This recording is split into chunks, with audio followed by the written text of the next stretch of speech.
நாங்கள் இந்த பிளேலிஸ்ட்ல கலந்துரையாடி இருக்கிறது மினிஸ்ட்ரி ஆஃப் எஜுகேஷனாக 2025 ஓலோல் பெட்செக் வெளியிடப்பட்ட பைலட் எக்ஸாம் அதற்குரிய பகுதி 2 வினாக்கள். இந்த பேப்பர் இந்த டிஸ்கிரிப்ஷனோட லிங்க்ல போனீங்கன்னா டவுன்லோட் பண்ணக்கூடிய மாதிரி இருக்கும்.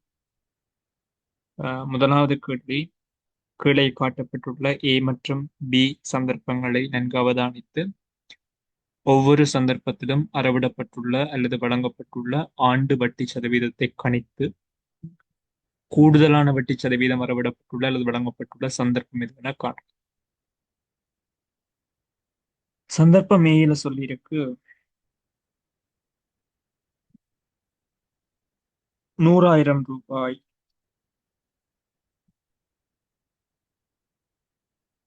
வங்கியொன்றில் வைப்பு செய்து 2 வருடங்களின் இறுதியில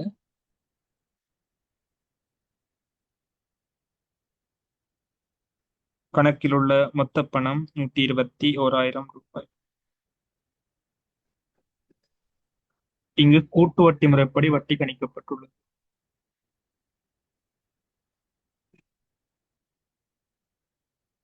எங்களுக்கு வட்டி கணிக்கிறதுக்கு 2 முறைகள் இருக்கு. ஒன்று எளிய வட்டி, அடுத்தது கூட்டு வட்டி. எளிய வட்டி என்று சொல்லும் போது பி ரூபாய், அதாவது ஆரம்ப முதலீடு பி, அத வீத வட்டிப்படி டி வருடங்களுக்கு வீதாண்டு வட்டிப்படி டி வருடங்களுக்கு வைப்பிலிட்டால் டி வருட முடிவில் கணக்கில் இருக்கிற மொத்த தொகை பி ஆரம்ப தொகையை ஆண்டு வட்டி வீதப்படி டி வருடங்களுக்கு வைப்பிலிட்டால் டி வருட முடிவில் கணக்கில் இருக்கிற மொத்த தொகைக்குரிய சமன்பாடு பி தர 1 சக ஆர்டியின் கீழ் இது ஆர் வீதம் ஆர்டியின் கீழ் 100. இந்த ஒரே ஒரு சமன்பாடு தான் இருக்கும் மொத்த தொகையை காண்றது. கூட்டு வட்டி என்று வரும்போது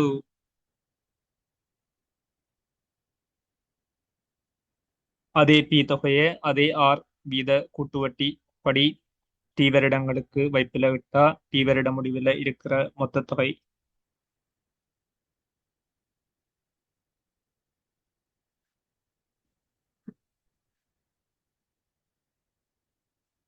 சமன் பி தர 1 சக ஆரின் கீழ் 100 அதன் டியாம் வல்.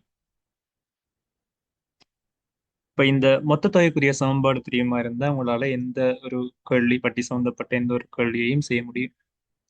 இதுல பியை தந்துட்டு பிஐ மாறையும் தந்துட்டு டீயை கேட்கலாம், பிஐ டீயும் தந்துட்டு ஆரை கேட்கலாம், ஆரையும் டீயும் தந்துட்டு பியை கேட்கலாம். அப்ப இங்க கூட்டு வட்டி சொல்லப்பட்டிருக்குது.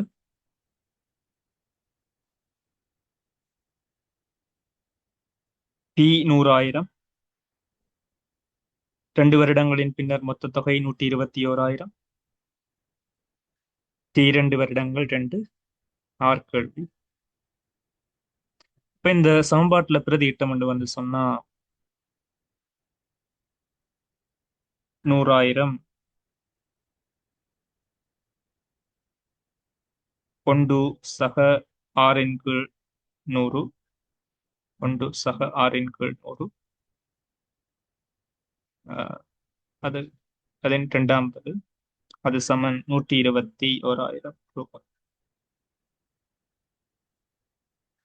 1 சக ஆரின் கீழ் 100 முழுவதின் வர்க்கம் சமன் 121,000 கீழ் 100,000. 3 சைவர் மேலையும் குலையும் வெட்டப்பட்டது என்று வந்து சொன்னால் 121 கீழ் 100 என்று வரும். உங்களுக்கு தெரியும் 121 ஒரு சதுரகன் 100 ஒரு சதுரகன் 121 11 வர்க்கம் 100 10 வர்க்கம். ஆகவே இதை நாங்கள் 11 10 முழுவதின் வர்க்கம் என்று சொல்லி எழுத முடியும். அப்ப இரண்டு பக்கமும் வர்க்கமூலம் எடுத்தோம்டா 1 சக ஆரின் கீழ் 100 சமன் வர்க்கமூலம் எடுக்கும் போது கவனம் சக அல்லது சய 11 கீழ் 10. சக அல்லது சய 11 10. ஏன் சக 11 10 வர்க்கிச்சாலும் 121 100 தான். சய 11 10 வர்க்கிச்சாலும் 121 100 தான். ஆகவே இங்க நாங்கள் 6 இடுவாயாக மாற்றினால் சக அல்லது சய 11 10 ஒன்று அங்கால போகும்போது சய ஒன்றாக வரும். இங்க 10 நாங்கள் வாசி எடுத்தோம். சக அல்லது சய 11 சய 10. எங்களுக்கு தெரியும் சய 11 எடுத்தோம்டா சய 11 சய 10 சய 21 போயிரும். ஆண்டு வட்டி வீதம் அப்போ நீர். ஆகவே சய பொருத்தமற்றது. ஆனா நீங்க அதை முதலே விடையிலாது, நீங்க அதுக்குரிய காரணத்தை காட்டி விடும். ஆனால் ஆர் பெரிது 0 என்பதால் ஆரோட நேர்பெருமானம் என்பதால் சய 11 நாங்க விடலாம். 6 சமன் 11 சய 10 10. 11 10 போனா 1 10. 6 100 1 10 வந்து சொன்னால் 6 சமன் 1 10 தர 100. ஆகவே 6 சமன் 10. ஆகவே சந்தர்ப்பமேயில ஆண்டு வட்டி வீதம் வந்து 10 வீதம். சரி, சந்தர்ப்பம் பியை பொறுத்தவரையில கை காசுக்கு ரூபா 100,000 பெறுமதியான பொருள் ஒன்றை முதலில் ரூபாய் 20,000 மீதியை ரூபா 3,750 வீதம் கொண்ட மாத தவணை கட்டணங்களாக 2 வருடங்களிலும் செலுத்தி முடிப்பதற்கு குறைந்து செல்லும் மீதிக்கு வட்டி கணிக்கப்படுகிறதாம். சந்தர்ப்பம் பியை பொறுத்தவரைக்கும்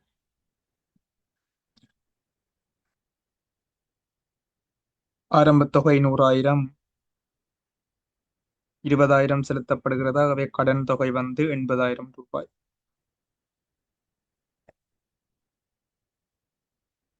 கடன் தொகை சமன் 80,000 ரூபாய்.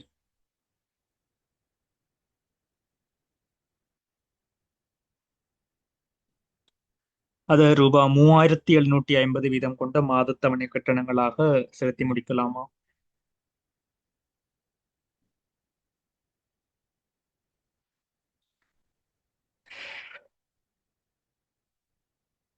அப்ப நாங்கள் இங்க முதல்ல செய்ய வேண்டியது செலுத்தப்பட்ட மொத்த தொகை. செலுத்தப்பட்ட மொத்த தொகை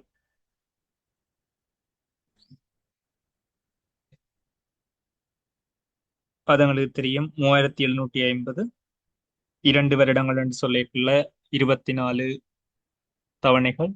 24 தவணை.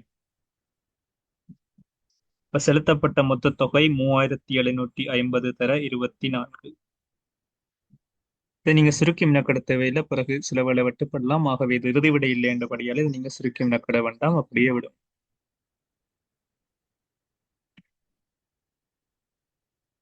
செலுத்தப்பட்ட செலுத்தப்பட்ட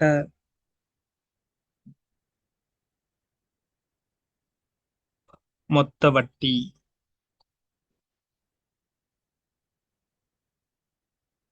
செலுத்தப்பட்ட மொத்த தொகை எங்களுக்கு தெரியும். 3,750 தர 24. கடன் தொகை 80,000. ஆகவே கடன் தொகையை செலுத்திய மொத்த தொகையிலிருந்து கழிச்சோம்னா நாங்க கொடுத்த வட்டி வரும்.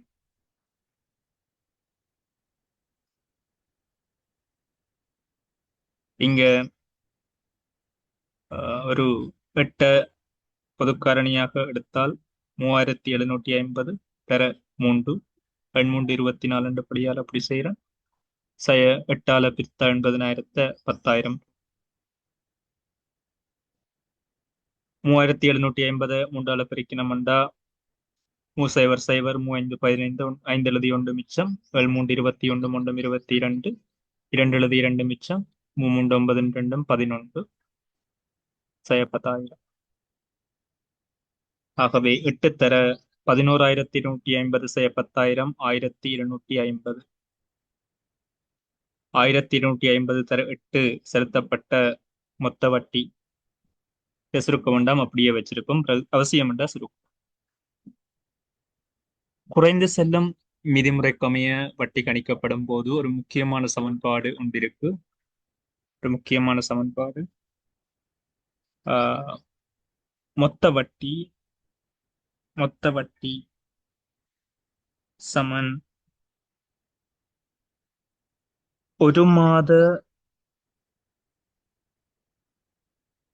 தவணை கட்டணத்துக்கான ஒரு மாத தவணை கட்டணத்துக்கான ஒரு மாத வட்டிய மாத அலகுகள் எண்ணிக்கையால பெருக்க வேணும். மாத அலகுகளின் எண்ணிக்கையால பெருக்க வேணும்.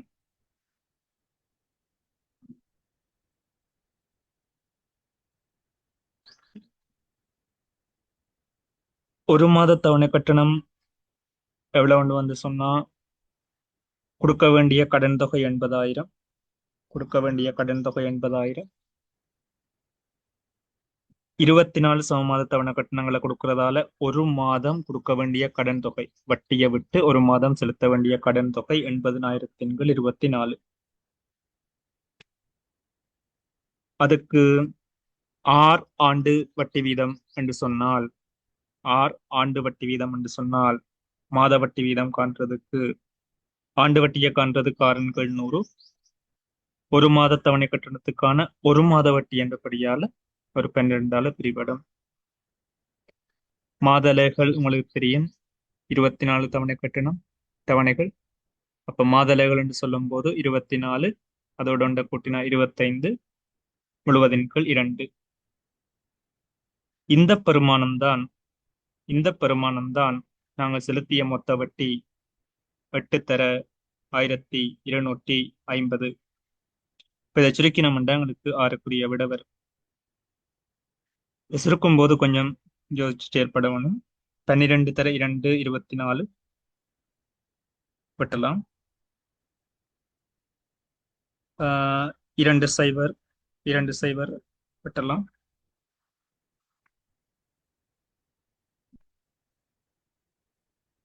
ஆகவே ஆர் சமன் 8 தர 1,250 தர கீழே உள்ள 24 அடுத்த பக்கத்துக்கு போகும்போது பகுதிக்கு வரும். பகுதியில 800 தர 25 800 தர 25. 8ஐயும் 800ஐயும் வெட்டி கீழே 100 போடலாம். 100ல உள்ள ஒரு சைவரை வெட்டி கீழே 10 போடுவோம். 25 125 ஐ 2 10. 24 2ஆல பிரிச்சால் 12. ஆகவே 12 வீதம். 12 வீதம்.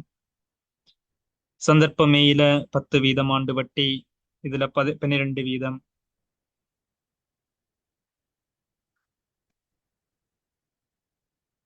கூடுதலான வட்டி சதவீதம் அறவிடப்பட்டுள்ள அல்லது வழங்கப்பட்டுள்ள சந்தர்ப்பம் எது என்று சொல்லி காண வேணும். ஆகவே இதுக்குரிய விட சந்தர்ப்பம் பி. இதுக்குரிய விட வந்து சந்தர்ப்பம்